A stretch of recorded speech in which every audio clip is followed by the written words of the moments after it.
En un revés para los esfuerzos de desarme global, Rusia ha dado un paso atrás al retirarse de un acuerdo crítico que impide las pruebas nucleares. Con esta acción, el Kremlin ha removido una pieza clave de la infraestructura de tratados diseñada para limitar la carrera armamentista. Atrás quedan los días de noviembre de 1985, cuando los líderes de la Guerra Fría, el soviético Mikhail Gorbachev y el estadounidense Ronald Reagan, se estrecharon las manos en una conferencia en Ginebra, manifestando conjuntamente que una guerra nuclear no puede ganarse y nunca debe librarse. La retirada de la ratificación por parte de Rusia es una respuesta espejo a la postura de Estados Unidos, que a pesar de haber firmado el tratado en 1996, nunca lo ratificó. Esta decisión de Moscú lleva más peso en el simbolismo que en la práctica, pero aún así desmorona una parte del frágil muro contra la proliferación nuclear. Política partidista en Washington ha derribado los intentos de ratificación, con algunos líderes republicanos sosteniendo que las pruebas podrían ser necesarias para futuros refinamientos del arsenal nuclear.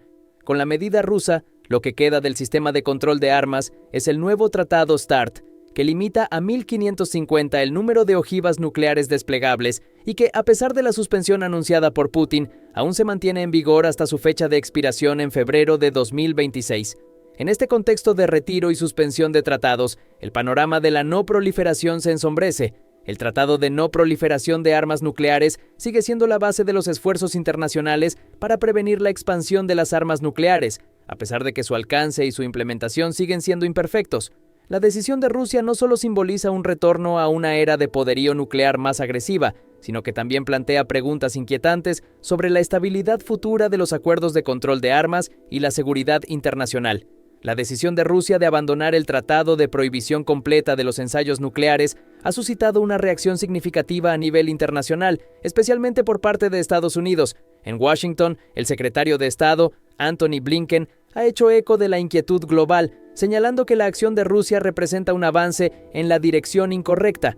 A pesar de que Estados Unidos no ha ratificado el CTBT, Blinken reitera el compromiso estadounidense con la moratoria de pruebas nucleares de rendimiento cero, una postura que pretende mantener el statu quo de no proliferación nuclear. Con los recientes pasos dados por Rusia hacia la revocación del CTBT, se abre teóricamente la posibilidad de que el Kremlin retome las pruebas nucleares, una perspectiva que intensifica la ya elevada tensión derivada de su conflicto con Ucrania. La insistencia de Estados Unidos en la importancia de mantener la norma global contra los ensayos nucleares refleja el delicado equilibrio de la diplomacia y la seguridad internacional.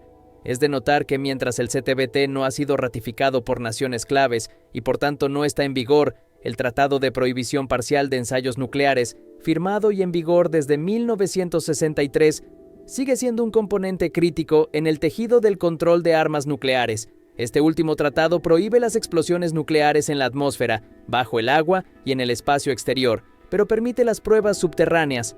La complejidad de la situación se agudiza al considerar la variedad de actores y tratados involucrados. El CTBT fue adoptado por la Asamblea General de la ONU el 10 de septiembre de 1996 y firmado por 185 países. A pesar de esto, 9 países clave, incluyendo a Estados Unidos, China, Irán e Israel, no lo han ratificado, mientras que la India, Pakistán, Corea del Norte y Siria no lo han firmado. Rusia, por su parte, lo firmó el 24 de septiembre de 1996 y lo ratificó el 30 de junio de 2000. Estas dinámicas internacionales indican un complejo panorama de la seguridad nuclear mundial, donde la diplomacia y las tensiones geopolíticas continúan entrelazadas en una danza precaria, con consecuencias que se extienden mucho más allá de las fronteras nacionales. En medio de la turbulencia de un conflicto que no muestra signos de ceder, el teatro de guerra en Ucrania sigue revelando historias de valentía y tragedia. Las recientes informaciones desde el frente en Avdiivka hablan de un alto costo para las fuerzas rusas. Según el ejército ucraniano, cerca de 900 soldados rusos han encontrado su fin o han sido heridos, un reflejo de la intensidad de la batalla que se libra día a día. El jefe del Estado Mayor de Ucrania, Valery Zaluzny, ha visitado el frente en Avdiivka, observando de primera mano los esfuerzos de su nación para contener y repeler los embates rusos. La ofensiva, que ha resultado en la destrucción o daño de 50 tanques y un centenar de vehículos blindados, muestra la determinación de Ucrania de defender su territorio contra un enemigo insistente. El eje del frente de Kupiansk, ubicado en la región nororiental de Yarkov, ha sido testigo de una actividad bélica feroz. Ucrania alega haber repelido alrededor de 30 ataques rusos en un solo día, una hazaña que, si bien destaca la resistencia ucraniana, también pone de manifiesto la incansable presión de las fuerzas rusas para avanzar.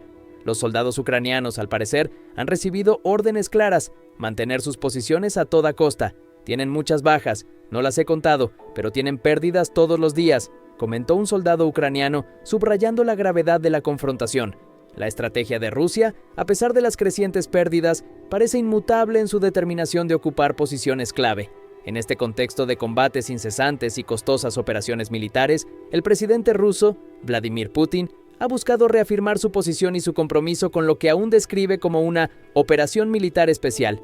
Su reunión con el jefe del Estado Mayor del Ejército en Rostov del Don, cerca de la frontera con Ucrania, sugiere un intento de reevaluar y posiblemente reajustar su estrategia en el conflicto. Este diálogo entre el líder ruso y su alto mando militar puede ser indicativo de una preparación para acciones futuras o una revisión de tácticas ante una resistencia ucraniana que ha desafiado las expectativas. Mientras tanto, el mundo observa atentamente, esperando que las negociaciones puedan eventualmente superar el sonido de las armas y abrir el camino a la paz.